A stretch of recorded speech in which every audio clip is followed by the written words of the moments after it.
Allah is my heart's speech. Your mercy is what I beseech. Keep in my heart your remembrance, and in your deen allow me to advance. Help me in my quest. Permit me to pass the ultimate test. Help me in my quest. Permit me to pass the ultimate test. Assalamu alaikum wa rahmatullahi wa barakatuh. Bismillahir Rahmanir Rahim. Alhamdulillahi Rabbil Alameen. Wal aqibatu lil muttaqeen. ولا عدوان إلا على الظالمين والصلاة والسلام على سيد الأولين والآخرين نبينا محمد وعلى آله وصحبه أجمعين وبعد. Dear brothers and sisters, welcome to this very special edition of Ask Huda, where this is a pre-recorded episode. I'm only going to answer some of your very valuable emails and questions. Since I mentioned before that the number is on the rise. We had 18,000 emails and it keeps going up. So inshallah Azza today I won't be able to take any of your phone calls. Rather I will just answer some of these emails. Without any further ado, the first question I have is from Samir from the United States of America. He was an Air Force. He said, I served in the US Air Force for 10 years. Where I supported F-15. I mean, he just joined the Air Force right on time. Where we used to bomb Muslims. This weighs heavy on my heart. How can I ask Allah to forgive me? I'm glad that you realize that what you were involved in was a great thing. Killing innocent people, whether Muslims or non-Muslims. In addition to killing the believers, the sin is beyond being heinous, is much greater than what you can imagine. Because Allah subhanahu wa ta'ala says in the Quran, وَمَنْ يَقْتُلْ مُؤْمِنًا مُتَعَمِّدًا فَجَزَاؤُهُ جَهَنَّمُ خَالِدًا فِيهَا وَغَضِبَ اللَّهُ عَلَيْهِ وَلَعَنَهُ وَأَعَدَّ لَهُ عَذَابًا عَظِيمًا. Which means, and whosoever kills a believing man or a woman deliberately without a just cause, then his recompense and his punishment will be Jahannam, the fire of hell, khalidan fiha. He shall reside therein forever, eternally. وَغَضِبَ اللَّهُ عَلَيْهِ, and Allah's wrath will be upon him. وَلَعَنَهُ, and he curses him. وَأَعَدَّ لَهُ عَذَابًا عَظِيمًا. Furthermore, he has indeed prepared for him a great torment. May Allah protect all of us. Yet in Islam, every sin, as long as the person does not die in a state of disbelief, is subject for forgiveness. If the person recognizes his sin, if the person repents unto Allah subhanahu wa ta'ala and seeks his forgiveness. It has been reported in the sound hadith that a man who killed 99 people for no just cause, then he sought repentance. He was directed to a worshipper who was not a scholar. He asked him if he can repent. He said, what did you do? He said, I killed 99 persons and I did not do any good in my life. He said, I doubt that Allah will ever accept your repentance. No way that Allah will forgive you for killing those innocent people. So when he realizes that there is no hope for him, he killed them as well, and he completed his century with that worshipper. A while later, he wanted to repent again, and he was directed to a scholar. When he asked him, he said, nothing can stand in between you and repentance. Allah is the of forgiving, the most merciful. As long as you recognize your sins, and you realize that you're doing heinous acts, and you are sincerely into repentance. But you need to do something to prove that you are sincere in your tawbah. You have to migrate from your hometown in which you committed all those sins, because it is the home of evil, and move to live with the righteous people in such land. So he carried out that mission, and on the way he died. And you all know the story that when the angels of death and the angels of mercy and the angels of punishment came to dispute, each party wanted to claim his soul, to take him either to heaven or to hellfire. And Allah subhanahu wa ta'ala sent an angel to arbitrate between them, and he said measure the distance between his body and his hometown versus the distance of his body and his new town which he was migrating to. So whichever one he was closer to, that will decide and determine his fate. So if he was closer to his hometown, then he should go to hell. And if he was closer to the new town in which he was planning to join the righteous people in order to repent, then he is saved. The hadith says in some narrations that in fact he had just set out, so he was closer to his hometown. But Allah subhanahu wa ta'ala, who was aware of his sincere intention of tawbah, ordered the earth to shrink the distance between his body and the new town. And by that, he was closer to it and he was saved. إِنَّ اللَّهَ لَا يَغْفِرُ أَن يُشْرَكَ بِهِ وَيَغْفِرُ مَا دُونَ ذَلِكَ لِمَنْ يَشَاءُ. And in order to prove that you are sincere in your tawbah, you should really carry out this mission. Clarify to people, especially the local people. A lot of people in North America are unaware of the fact that you guys were involved in killing innocent people. Hundreds of thousands of souls were claimed for no fault whatsoever, other than somebody was crazy and he decided to kill innocent people. And unfortunately, a lot of people followed him, and a lot of lives were claimed, not just in one or two countries, in many, many places. May Allah subhanahu wa ta'ala have mercy on all of us, and may Allah have mercy on those who died for His sake and the innocent people. We have seen horrible and terrifying images in Iraq, in Afghanistan, in many countries, and after almost a decade in Iraq, now they're pulling out, and what did they achieve? The only achievement is mass destruction of a sovereign country, and of course sectarian trouble and fitna. May Allah guide us to what's best. Brothers and sisters, the blood of a Muslim is the most valuable thing in this life. Can you imagine that it is more sacred than the Kaaba itself?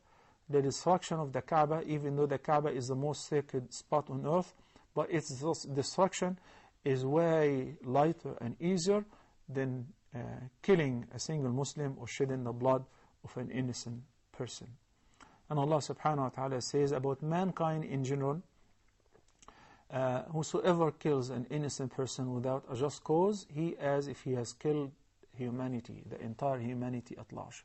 وَمَنْ أَحْيَاهَا فَكَأَنَّمَا أَحْيَا النَّاسَ جَمِيعًا. And whoever saves a single life, he is if he has saved the entire humanity or the life of all the human beings. May Allah guide us to what's best. And may Allah accept your repentance. Samir, increase making istighfar. And if you can, show this in the local media and talk about it in seminars, in conferences, in meetings. Clarify that you guys were involved in that heinous act. That may intercede for you and support your tawbah, inshallah. Second question is from Azhar Al-Ghazali. He said, my family is very poor and we have a very large family with 10 children. We own 2 stores that sell alcohol. If we remove the alcohol from the stores, we will not be able to survive. Is it still haram to sell alcohol in this situation? Before I answer this question, you just reminded me with many incidents where I was asked this question, and particularly one incident which took place more than 10 years ago. When somebody came and entered our masjid, he prayed with us in Ramadan, the night prayer, Taraweeh, then Tahajjud, and he attended the dars, the ta'aleem, and it seems like Allah softened his heart. So approaching Fajr, he came to ask me the same question again. And I told him that what you're eating, what you're feeding your family is haram. And if Allah subhanahu wa ta'ala prohibits anything, then automatically its price is prohibited. You cannot sell what Allah has prohibited. This is what the Prophet sallallahu alaihi wasallam said in the sound hadith, إِنَّ اللَّهَ إِذَا حَرَّمَ شَيْئًا حَرَّمَ ثَمَنَهُ. So his argument was, Ya Shaykh, I do not perfect anything else. I don't have a degree. I cannot do any other job. And in this country, if you do not work, you do not survive. You're homeless.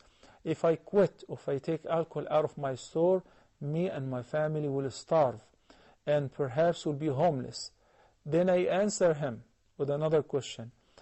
Don't you think that you and I can die right now? He said, of course. I said, what happens to your family if you were to die right now? He said, Allah will take care of them.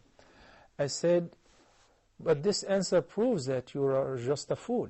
You think that Allah will take care of them when you die, and He is not taking care of all of you when you're still alive? Do you think that you're taking care of Allah's job? He said, of course I don't mean that, but Allah will take care of them. I said, well, if this is the case, if you put your trust in Allah subhanahu wa ta'ala, and you really have tawakkul and yaqeen, certainty in Allah's promise, then He will definitely take care of you and your family. You gotta remember that you are living a miserable life. Even though you have 2 stores, and 2 stores should really provide for a big family or more than one family. 1 store is more than enough. But because you're involved in the haram, in selling what Allah prohibited, the barakah has been withdrawn and eliminated from your provision. So no matter how much money you make, you're still poor, and you feel poor. Your kids are sick, and they're not good at school. You're always fighting with your spouse. She's not happy with you, and so on. This is typical. Why? Because the food that you put in your mouth, the food that you introduce to your children and to your wife, the clothes that you guys wear, are all from haram, from earning that Allah has prohibited. So this brother kept arguing with me, and I kept arguing with him. But why I did invest a lot of time with this brother, because the time was very suitable. We had just prayed Taraweeh and Tahajjud, and he was after Fajr fasting, of course. So I knew that the heart is very soft and very close to Allah subhanahu wa ta'ala. At 9 a.m. when I went to rest after Fajr, after we prayed Duha, he returned back to the masjid, and he woke me up. He said, give me a hug. I said, what for? He said, I threw out all the filth, all the alcohol, the wine, the beer, and even the lotto machine, everything haram, I took it out. So I gave him a hug, I congratulated him, and I said, you gotta be ready for a test. Not because you did that, right away Allah will send the rain of gold and silver on you and you will be rich. Rather, you will be tested. You've been working in the haram for years. Now, you should be ready for the test. Allah will test you to prove that you are sincere in your tawbah, and you really put your trust in Allah subhanahu wa ta'ala. And indeed, he was tested for a year. We tried several other means, other jobs. He tried to make his store dry. It didn't work. But subhanallah, because he was true in his intention of tawbah and earning halal, before the year ended, Allah subhanahu wa ta'ala opened for him doors, not just one door, for provision. Now he is one of the richest people in the community. Does not drive, but the year model, and has more than one vehicle, 3, 4, 5. He has perhaps tens of employees who are working for him. You can say he's a multi-millionaire. MashaAllah, every year he goes for Hajj, him and his family. He donates a lot from halal. More than one luxurious house, the latest fashion furniture and all of that. Every time I visit him, I feel very proud. I feel that subhanallah, insan sometimes befools himself, not anybody else. The halal has plenty of barakah in it, even if it is a little. And the haram is deprived from the barakah, the blessings, even if it is a lot. يَمْحَقُ اللَّهُ الرِّبَى وَيُرْبِ الصَّدَقَاتِ. This is the meaning for I just said in English. Allah destroys riba, for instance, where people think that they earn from riba interest and that increases their wealth. Rather, it decreases. وَيُرْبِ الصَّدَقَاتِ. And He magnifies and grows the rizq and the provision and the reward for giving in a charity. So by analogy, the halal is great, even if it is a little. Al-Hasan al-Basri, may Allah have mercy on him, said, I wish I can find one loaf of bread from pure halal.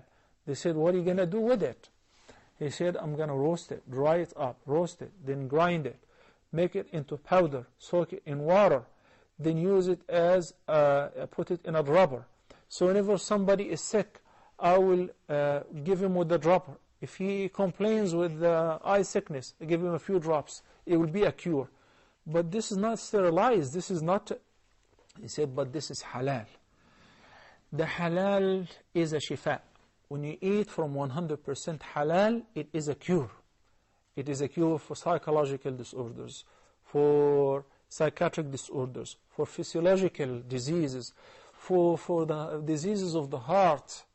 It makes your life happy. So please resort to the halal and abandon the haram, even if you think that you cannot do anything better. I give you one of many, many examples I have experienced and met in my life.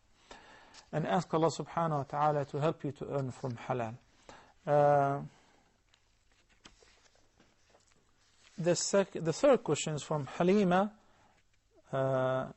Abdullah. I believe she's from Nigeria. She said, what is the ruling on birth control? Also, if a woman misses her menses and is not prepared for pregnancy, can she terminate the pregnancy in its earliest stages? Additionally, can a woman whose husband is engaged in extramarital affairs deny him when he approaches her out of fear for her health? Okay, the three questions in one. First of all, taking birth control. Any birth control means depends on the reason. So if you're using this for family planning, that is permissible. Because Allah subhanahu wa ta'ala allows the woman who just give birth to breastfeed the baby for 2 years. If it requires a year or more also in order to raise a child, so that especially if there is health problem with the mothers, that's fine. Then afterward, if she's capable to conceive and advised by the doctor, no problem. What's not permissible is to terminate pregnancy completely for no excuse, such as the fashions that the West is trying to propagate only in Muslim countries, which is, it's enough to have 2 kids, a boy and a girl. They draw a picture that looks very beautiful from outside. Like if you only have a boy and a girl, you can raise them nicely, you can send them to medical schools, they can become doctors, they can become very successful in life. But they don't have any of these commercials in the West. They don't have any restrictions against children or the number of children. Rather, the more you have children, the more tax cuts you get in tax return. They encourage their citizens to have more and more children. They give them free education, free Medicaid, and everything. But when it comes to Muslims, they're so scared from the Muslim womb. The Muslim womb represents a time bomb, demographic time bomb for them. Not only in Palestine, but in any Muslim countries. And that's why you see the birth control pills are given for free in Muslim countries. Take, for instance, Egypt. While any birth control, in order to obtain it, in North America, for instance, you have to get a prescription. It has to be prescribed by a doctor. And it is quite expensive. If you're not on health insurance or Medicaid or Medicare, you pay a lot of money for it. In Egypt, you can get it entirely for free. Or actually, it's dirt cheap if you still have to pay for it. So they encourage limiting the number of Muslims. These are facts. I'm not talking emotionally, or I'm not making up stories, but these are facts, and most of you brothers and sisters know that. So if it is for family planning in order to allow time to breastfeed and raise the child and so on, that's perfectly fine and no problem. Provided the doctor, the specialist, advises you to use this mean of birth control because it is safe with you. They have a lot of side effects. They have a lot of side effects, including gaining weight, DVT, and things of this nature. So if you can avoid all of that, and if it is advised by the specialist, then it is permissible, inshaAllah Azza Jal.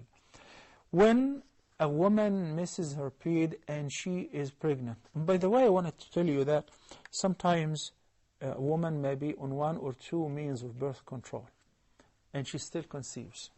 And there was this woman who's been taking the birth control for years, and when she got pregnant, she delivered 4 twins. So all what she's been saving, she got all at once. This one thing we also want to confirm. When we are born, it is written in our record, وَرِزْقِهِ وَأَجَلِهِ وَعَمَلِهِ شَقِيٍّ أَوْ سَعِيدٍ. Your risk, your provision, whom will you get married to and when, and how much is your provision from A to Z, your lifespan, even your deeds. So your risk, your children also is a part of your risk.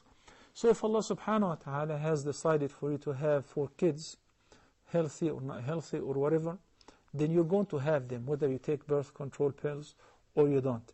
This is a matter that you cannot skip it. Can you terminate that pregnancy? Only in one condition. If it poses a life threat against the mother. So if the specialist said you can't get pregnant because you are having this kind of disease, or you're going to transmit this disease to the child and he's going to die, or anything that poses immediate, serious life threat to the mother, allows the termination of the pregnancy in early stages. Or even afterward, if it poses a life threat to the mother. Additionally, can a woman whose husband engages in extramarital affairs deny him in bed? Up to that, we say, look, one of the reasons which I'm not justifying the misdoing of the husband, this is adultery. This is adultery, and the punishment for an adulterer who happened to be married or was married and he gets involved in this heinous sin, which is adultery, is so severe in Islam. But I'm talking about it from a different perspective, which is sometimes the attitude of the spouse or the wife who does not give her husband his marital rights in bed. He cannot enjoy his wife. She actually pushes him towards the haram. So perhaps this is one of the reasons. When a wife finds out about something like that, she has to ask herself, where did I go wrong?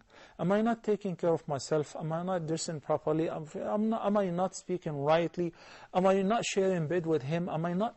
So I have to question myself first. The same for the man. But now she has a very legitimate point, which is, now she acknowledges, and he does acknowledge, that he is involved in extramarital affairs, which is one of the biggest causes of having STDs, sexual transmitted diseases. So she has all the right to fear for her health and safety. So if she denies him in bed out of fear for her health, that is legitimate. If he is continuously involved in these activities, if he does not want to stop, and you have all the right to ask for divorce and separation as well, not as a punishment, but as a mean of fearing for your health, I believe it is definitely your right. May Allah guide all of us to what's best. You know, this is one of the reasons why Allah subhanahu wa ta'ala limited the number of plural marriages to 4. I'm saying limited the number. I'm not saying allowed plural marriages or polygamy in Islam, because before the ayat of Surah An-Nisa were revealed, it was available, it was permissible in all religions, in Judaism, in Christianity, in fire worshipping, in paganism, in every religion. There came Islam, the last message, the last Sharia, which was revealed to Prophet Muhammad sallallahu alaihi wasallam, which limited the number to فَانْكِحُوا مَا طَابَ لَكُم مِّنَ النِّسَاءِ مَثْنَى وَثُلَاثَ وَرُبَاعَ, only up to 4, if you need it, and if you are capable to provide for 2 families or more, and if that will keep all of you happily, and it will protect you from the haram. Those who object to that, even though it's permissible in their faith and religions, and they deny that, and they say by law it's not permissible, we say there is a pressure. And if there is a pressure, it's got to go out somewhere and somehow. What happens is they end up having extramarital affairs. You find senators, presidents of countries, having sexual affairs with their secretaries, in the White House, in the overroom, here and there, big shots, priests and rabbis, religious leaders, people whom they are considered saints and holy, and they're having the worst kind of sex with their helpers, with their secretaries, or even with prostitutes. Why? They have a desire that they wanted to satisfy. They speak in public very well, but since by law they made it haram, now they resort to the haram. They made it illegal, now they resort to the haram.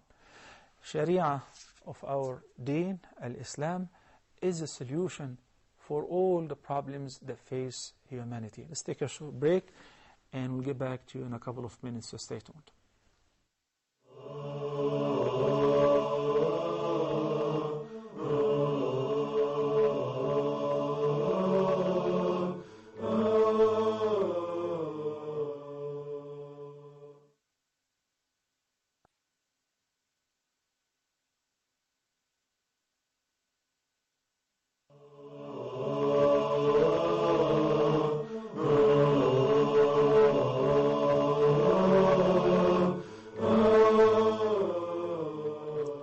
Assalamu alaikum wa rahmatullahi wa barakatuh, and welcome back.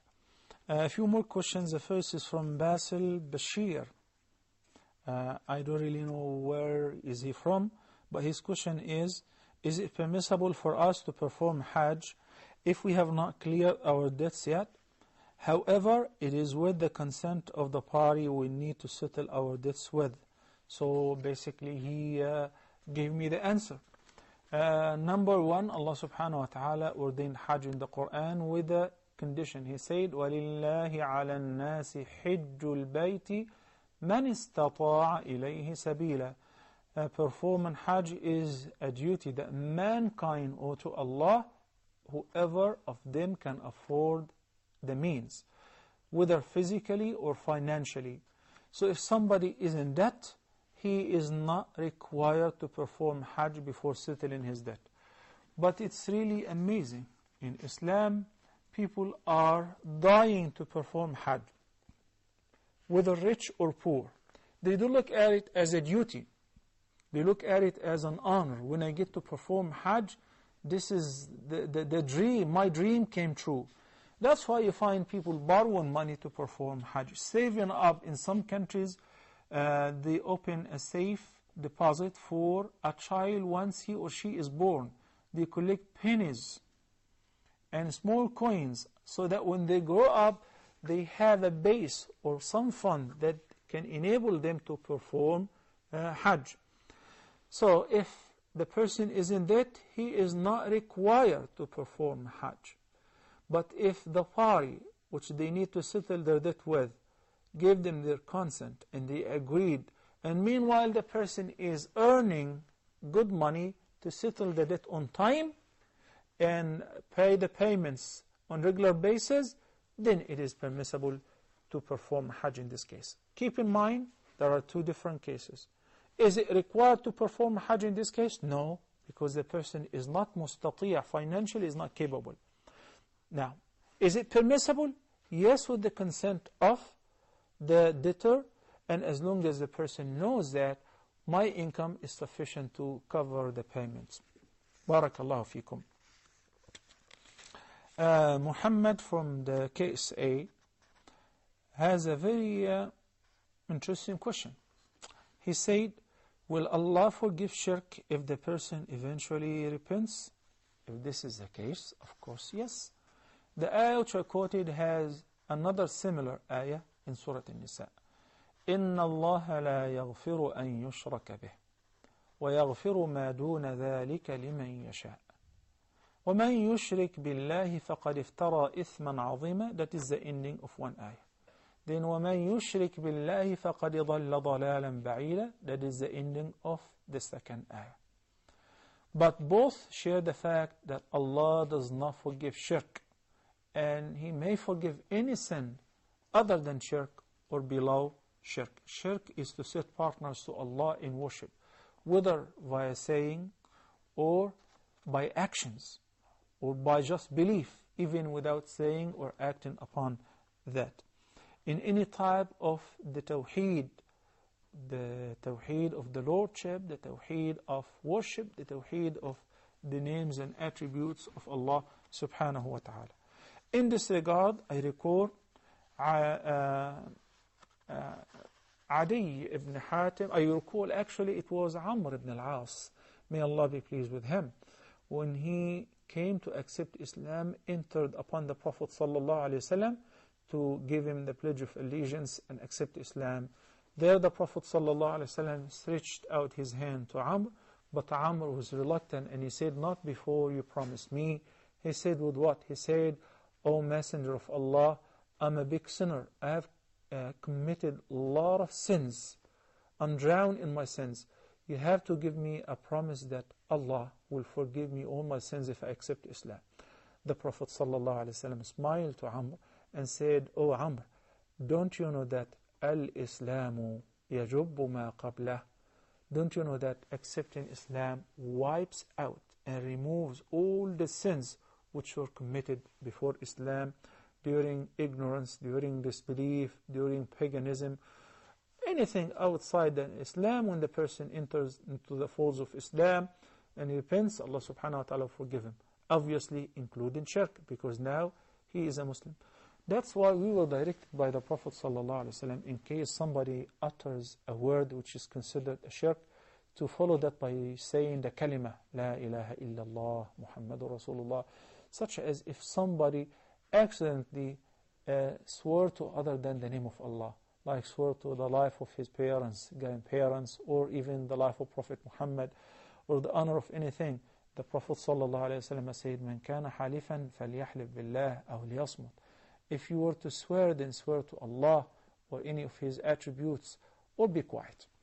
So if somebody by accident said what's considered a shirk, his repentance is to say, "Ashhadu an la ilaha illallah wa ashhadu anna Muhammadan Rasulullah." So eventually Allah accepts the tawbah of those who repent from shirk.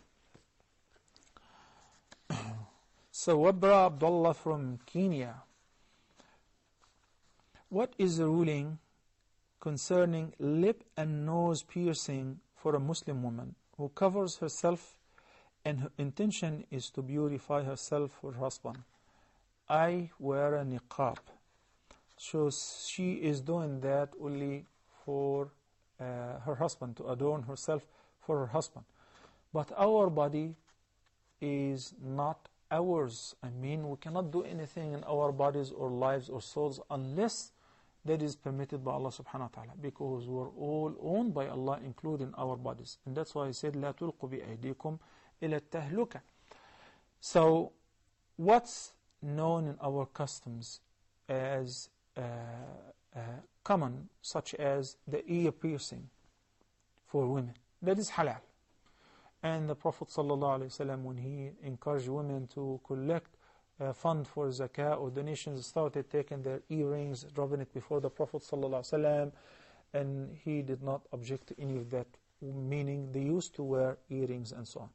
Even the nose, but the lips, there is no purification in the lips, and it is rather copying non-Muslims and copying particular people who are not really straight people.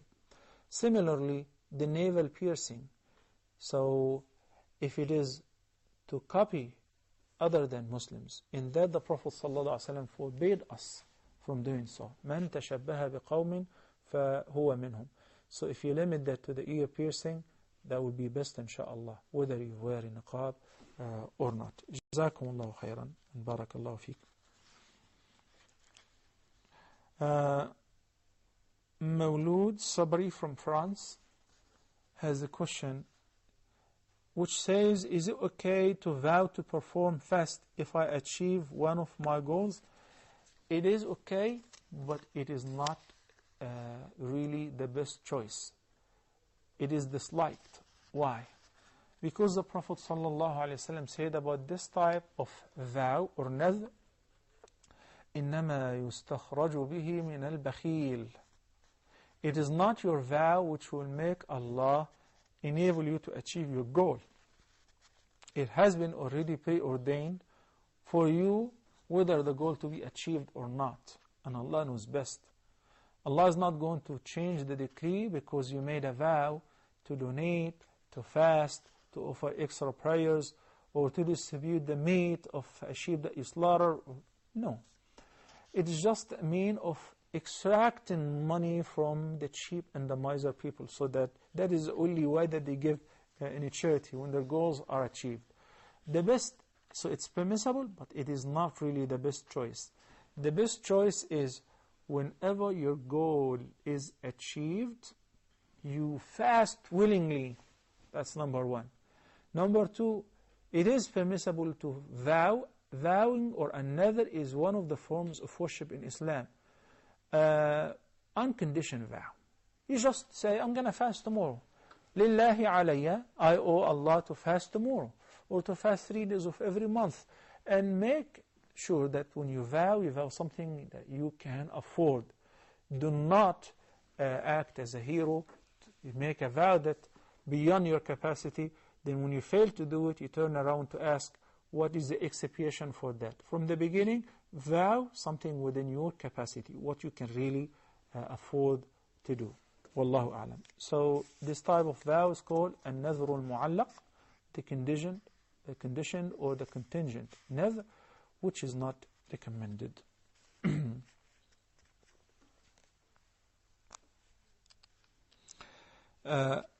Umar Haruna, what is the ruling concerning the stoning of the jamarat before zawal on the days of tashriq?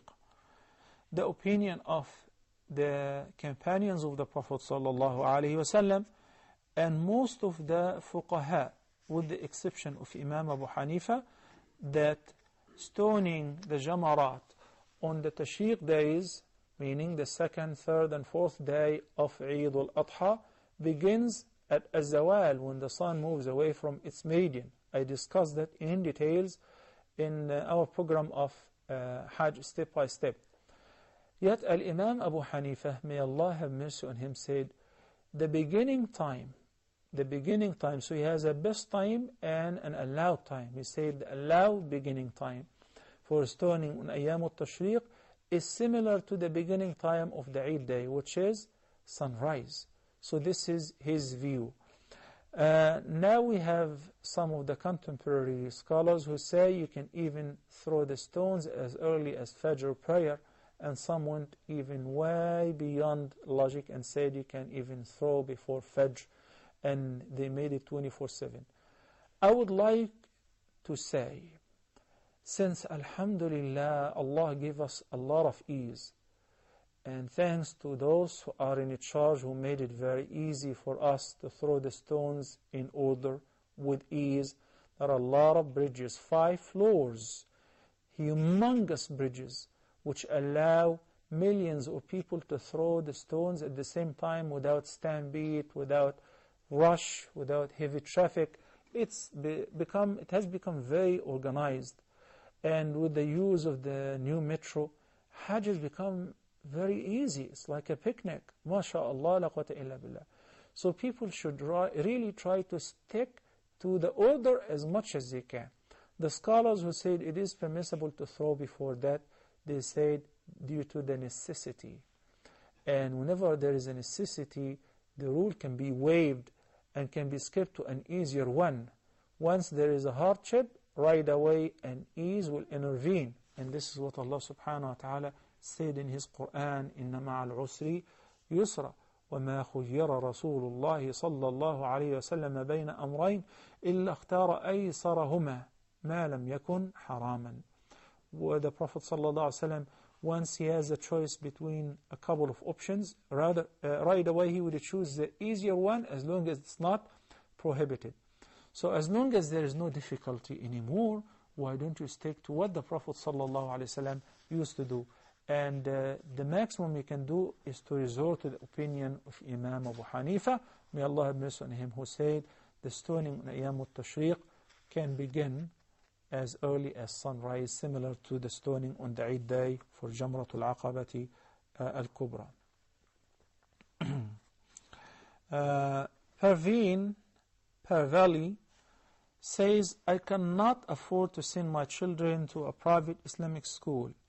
but I'm fearful about sending them to a public school. What should I do?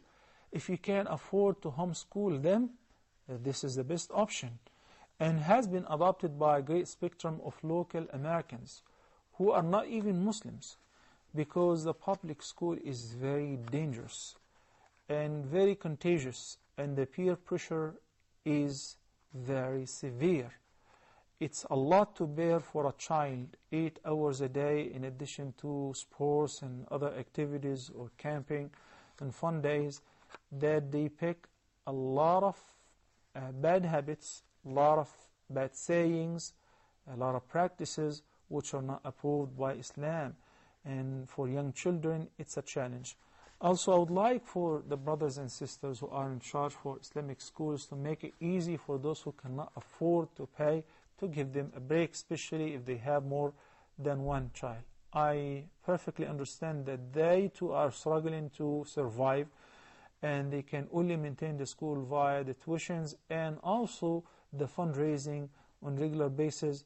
But perhaps due to helping those who are in need, Allah subhanahu wa ta'ala will make it easy for you as well, and will provide for you from ways that you can never imagine.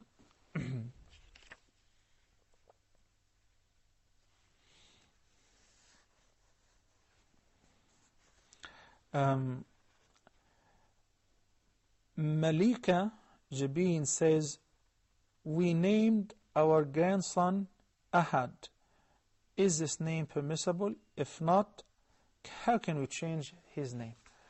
I had a similar question 2 weeks ago, and I said, no, change the name.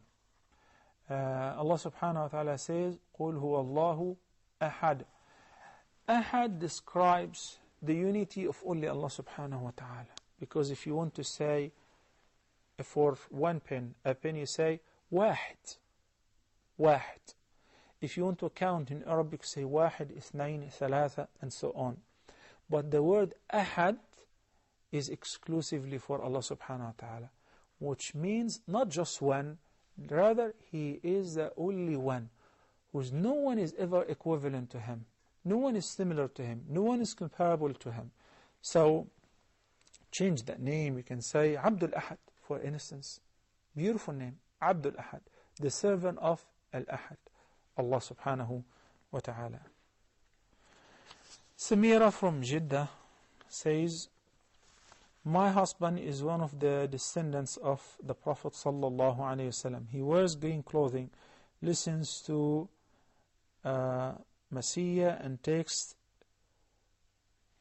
Nazr, takes Mazar. Is this okay? I'm not really familiar with these terms, but I can say listens to Masiyah.